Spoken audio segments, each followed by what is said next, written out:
Okay, let's dive right into this explainer and figure out what to do when your induction hob starts flashing angry numbers at you instead of, actually cooking your dinner. We've all been there. You're ready to boil some pasta, and suddenly the glass surface just starts blinking and beeping at you. It is incredibly frustrating. But today, we're going to decode exactly what your kitchen is trying to tell you. Now, you might assume that a standard looking code like E4 has a universal meaning across all appliances, right? Like it's just a letter and a number. But honestly, making that assumption could cost you hundreds of dollars in completely unnecessary repair fees, or even result in you throwing away a perfectly good appliance. And this right here brilliantly illustrates the trap. An E4 on an Electrolux means your pan is unsuitable or the stove is just overheating. But if you see an E4 on a true induction cooktop, that actually means you have a dangerous voltage fluctuation coming from your wall outlet.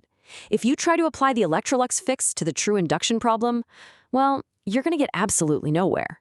So don't panic. We're going to use a diagnostic funnel today to figure this out. 1. The blinking error code. 2. Codes are not universal. 3. Safe first troubleshooting steps. 4. Deep dive advanced form fixes. And 5. Knowing when to stop. All right, section 1, the blinking error code. Here's the absolutely crucial takeaway. These error codes are basically your appliance's self-diagnostic cry for help, but they are definitely not standardized across brands. The exact same code can mean completely different things on a Bosch, a Teka, an AEG, or a budget Chinese model. Your appliance is trying to speak to you, but the vocabulary is entirely dictated by the specific manufacturer. That means your specific user manual is your only true baseline. Moving on to section 2, codes are not universal. While some brands use E4 to complain about a bad pan or weird voltage, independent repair techs, like the folks over at the Repair A to Z channel, have found something wild. On certain unbranded cookers, an E4 literally just means the internal cooling fan has shattered and stopped spinning. The stove heats up for a few seconds, realizes it can't cool itself down, and safely shuts off to prevent a fire. Same exact code, completely different physical problem. Which brings us to section 3, safe first troubleshooting steps. Before you start taking things apart, let's look at the famous kitchen magnet test. For brands like Electrolux, you can literally save a service call just by grabbing a standard fridge magnet.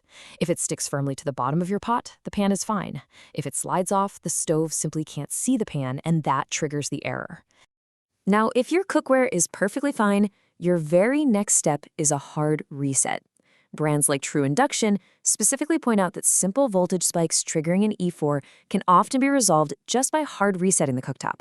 Basically, just fully disconnect it from the wall or go flip your kitchen's circuit breaker and wait for about 10 minutes. This lets the internal capacitors drain and the microchips clear their memory. Often when you power it back on, boom, the error is completely gone.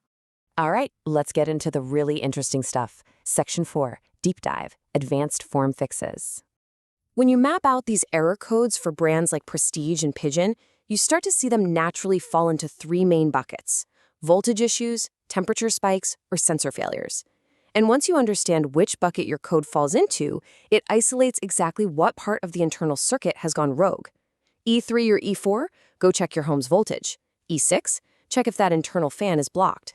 But what happens when the parts on the circuit board itself actually burn out? Over on the popular Electroda repair forums, a bunch of DIYers actually banded together to figure out why a specific Teka cooktop was constantly throwing an E4 code.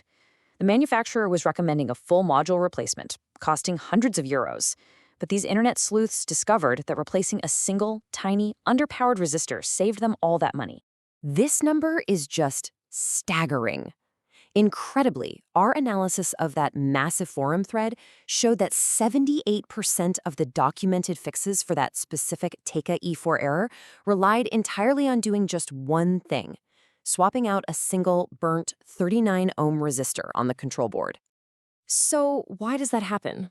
Well, the original factory part was a cheap 3-watt film resistor. Because of voltage dips and the extreme stress of pot detection power spikes during everyday cooking, that little part experiences thermal fatigue and often just burns out after 18 to 24 months. By upgrading from the factory 3-watt part to a beefier 5-watt ceramic resistor, users created a permanent 50-cent fix for a major appliance failure. Now, here's a fun catch. Sometimes, even after soldering in that new 50-cent part on a Teka, the stove still won't recognize the cooking zone.